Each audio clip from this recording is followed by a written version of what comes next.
Boa noite, queridos irmãos e amigos. Com muita alegria hoje, vamos refletir acerca do tema Motivos de Resignação, que se encontra no item 12 e 13 do capítulo 5, Bem-aventurados os aflitos, no livro Evangelho segundo o Espiritismo. Mas antes, gostaria de convidar a todos para realizarmos uma pequena prece. Vamos fechar os nossos olhos físicos, elevarmos o nosso pensamento a Deus, a Jesus e a toda a espiritualidade amiga que nos acompanha. Vamos serenar os pensamentos, nos mantermos presentes nas reflexões de hoje,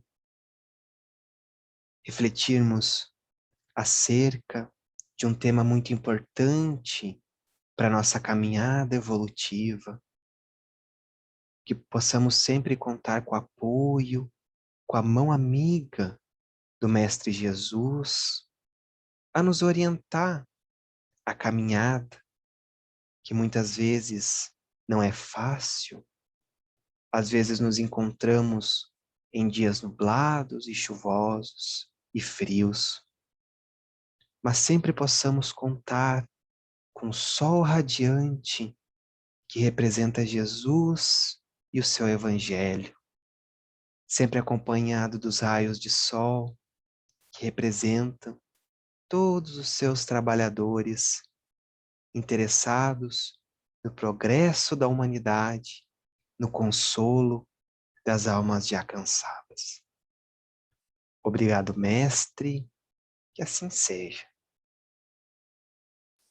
Além então de utilizar o Evangelho segundo o Espiritismo como um importante subsídio para as nossas reflexões essa noite, utilizamos também os livros O Homem Integral e Amor, Imbatível Amor, ambos da benfeitora espiritual Joana de Ângeles, através da psicografia de Divaldo Pereira Franco.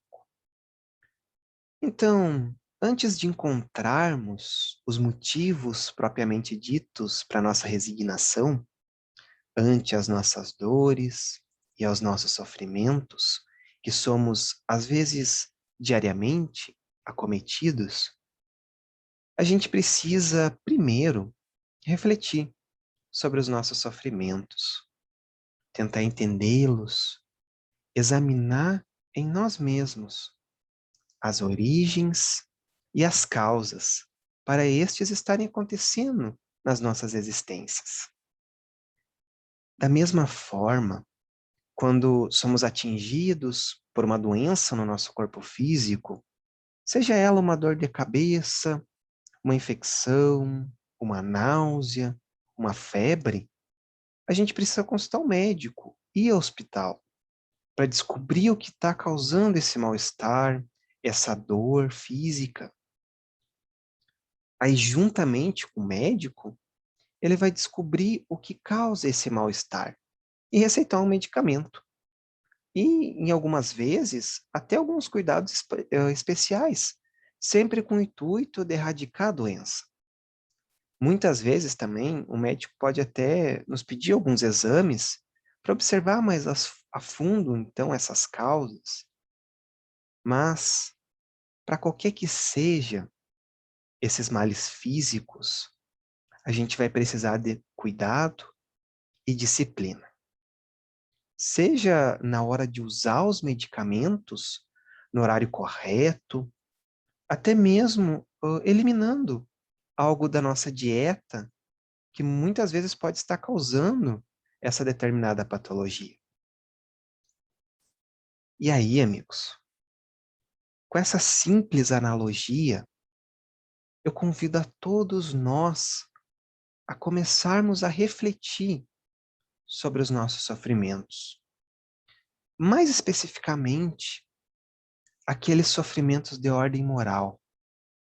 Sim, aqueles mesmos que mais nos incomodam, que mais nos tiram do sério e nos levam a atitudes impensáveis, que nos levam aos vícios, que nos levam às fugas,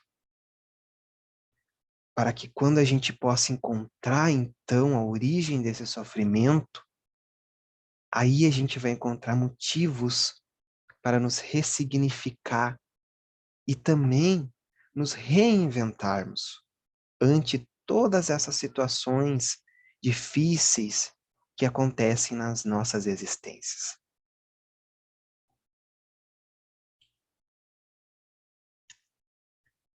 Então, amigos, o grande objetivo das reflexões desta noite é a gente tentar pensar um pouquinho sobre os nossos sofrimentos.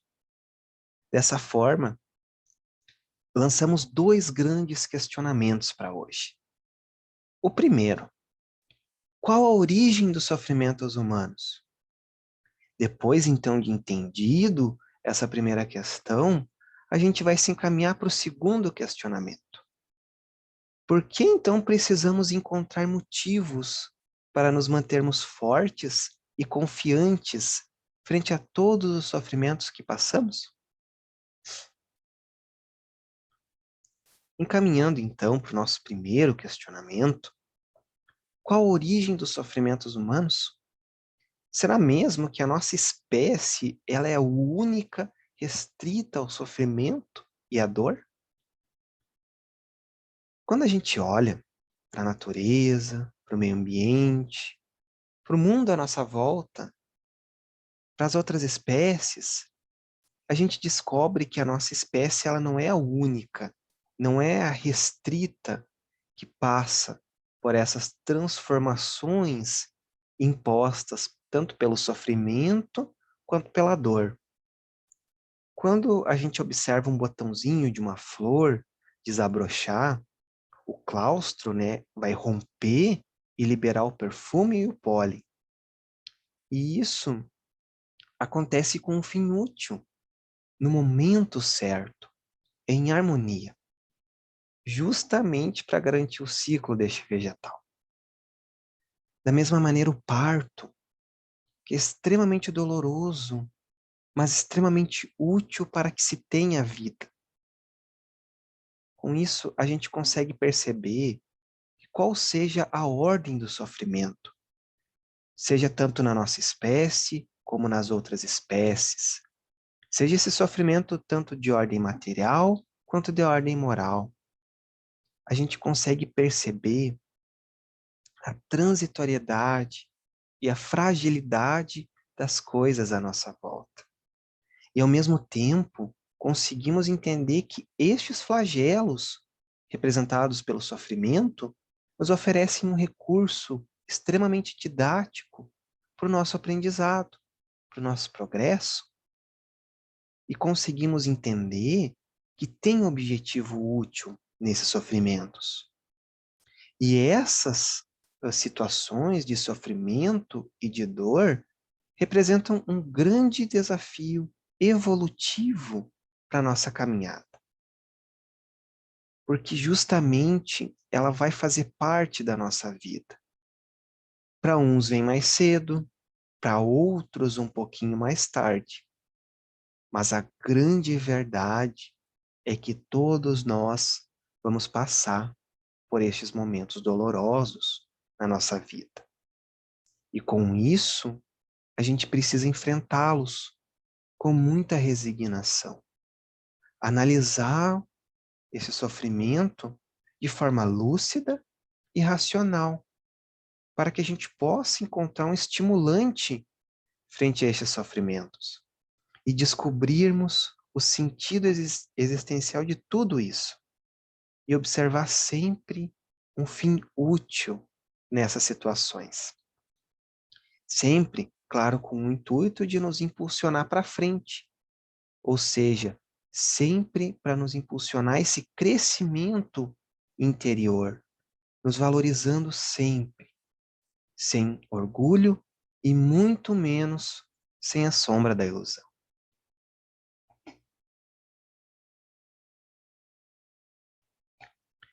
Dessa forma, então, todos nós somos convidados ao enfrentamento dos sofrimentos, seja alguma doença, uma situação difícil nos nossos lares, na nossa família, seja a sombra da morte, ou as dificuldades financeiras, os nossos dramas morais e afetivos, a solidão e muitas outras situações complicadas e difíceis. Por isso que a gente precisa nos mantermos confiantes em Deus, nos mantermos firmes com a fé no futuro, com a maturidade de compreender, aceitar e vivenciar todos estes sofrimentos, esses tormentos. Por isso, então, da mesma forma que a gente trata as nossas doenças de ordem física com muita disciplina e muito cuidado, a gente precisa tratar também os nossos sofrimentos e as nossas dores morais com muita disciplina e muito cuidado. E ainda acrescentaria para termos carinho ao tratarmos desse sofrimento, dessas dores. Ou seja, sem qualquer tipo de ansiedade e sem queixas. Porque se a gente analisar a fundo todos esses sofrimentos, vamos descobrir que a origem tem como base somente as nossas atitudes equivocadas, as nossas emoções desequilibradas, o nosso egoísmo, o nosso apego, a nossa imaturidade e também o nosso imediatismo. Sejam todos esses praticados nessa vida ou em vidas anteriores. Então, identificando todos esses pontos de vista, a gente pode tanto atenuar quanto aumentar a amargura frente a todos esses sofrimentos. Tudo vai depender de como os enfrentamos, de como os encaramos. Se encaramos com revolta, apenas vamos complicar mais ainda a situação. Mas se encararmos com coragem, lucidez, dispostos a aceitá-los com humildade, com a certeza que tudo passa, tenho certeza, amigos, que vamos conseguir passar por esses momentos educativos do sofrimento com muito aprendizado. Por isso, então, a importância da gente nunca recorrer às fugas. Nunca mesmo. Porque se fugirmos, estaremos perdendo uma grande oportunidade para progredirmos, para crescermos como espírito imortais que somos. E agora, então, nos encaminhando para o nosso segundo questionamento desta noite, por que então a gente precisa encontrar motivos para nos mantermos fortes e confiantes frente a todos esses sofrimentos que passamos? Porque justamente esses sofrimentos, eles representam uma alavanca para o nosso progresso. Uma grande oportunidade que vivenciamos na nossa caminhada evolutiva. Por isso, devem ser encaradas com muita coragem, com muito trabalho, com muita disciplina. E para finalizarmos, então, as reflexões essa noite, eu gostaria de lembrar o nosso Mestre Jesus, nosso grande guia e modelo. Lá no seu belo discurso do monte, já nos disse que são bem-aventurados os aflitos, porque serão consolados. Então, irmãos, a caminhada, ela muitas vezes pode ser tortuosa, mas tenhamos-nos a certeza que seremos consolados. Que vamos descobrir a origem dos nossos sofrimentos e, principalmente, vamos conseguir passar por esses tormentos e sempre tirar muitos aprendizados. E aí, amigos, a cruz, que representa todos esses nossos sofrimentos, o nosso vazio existencial, não é mais um instrumento de tortura, essa cruz, de cárcere ou muito menos de morte. Essa cruz, ela transforma-se em asas que nos libertam dos vícios, do orgulho, de toda a influência doentia e malsã, e nos trará a nossa conquista integral e plena também de todas as nossas melhores qualidades e virtudes. Quiçá, amigos, um dia possamos substituir todos os nossos vícios por virtudes e alcançarmos a plenitude do nosso ser. Desejo então a todos uma excelente noite e um ótimo final de semana, com votos de muita coragem e enfrentamento a todos os sofrimentos.